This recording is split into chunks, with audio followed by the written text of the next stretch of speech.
confronted by the greatest crisis since the communist invasion that caused the Korean War, the United Nations Security Council, with Henry Cabot Lodge as president, sits in extraordinary session. A Sunday convocation that hears Guatemala's chief delegate allege that his country is the victim of international aggression. Though the facts show that the rebellion now disturbing Central America is one conducted by patriotic anti-red Guatemalans, which inspires Russia to air the worn-out charge that the U.S. created the trouble, although the Guatemalan, to Mr. Lodge's satisfaction, absolved the U.S. I'm very glad that the Guatemalan representative made it crystal clear that he makes no charge whatever against the United States government. The Kremlinite then hears this warning. Representative of the Soviet Union, stay out of this hemisphere, and don't try to start your plans and your conspiracies over here. Translation.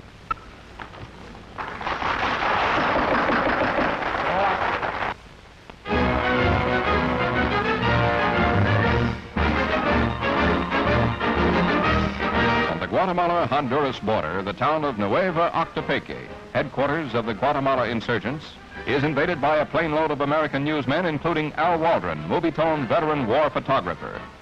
Here to bring the world reliable newsreel reports from this latest global hotspot, his camera catches a press interview with secondary anti-communist liberation leaders, Captain Mendieta and Colonel Lopez, who, with maps, explain how they hope to capture the capital city.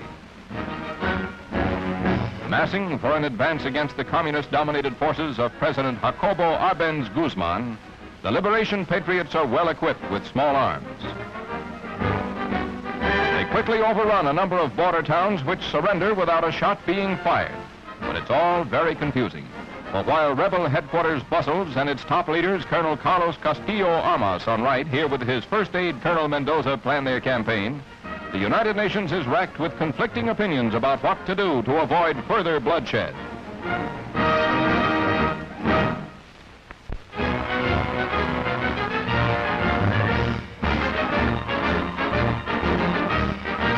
As events in Guatemala disclose an anti-communist army junta replacing the red-dominated government of President Jacobo Arbenz Guzman, students in Tegucigalpa, Honduras, stage a demonstration protesting the use of their country as a base by the Guatemalan rebels.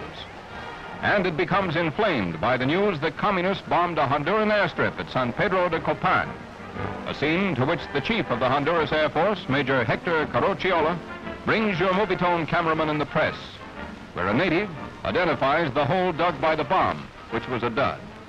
But the ousting of the communists hasn't stopped the original rebels, with reports now telling of the bombing and strafing by them of Guatemala City.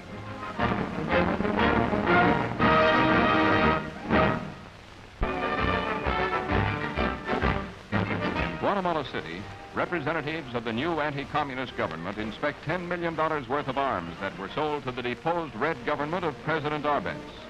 Manufactured in Czechoslovakia and delivered by Polish ships, the collection was supposed to help the commies to suppress the rebellion against their tyranny.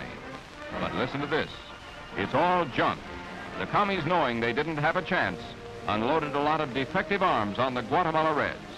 A new twist in red duplicity.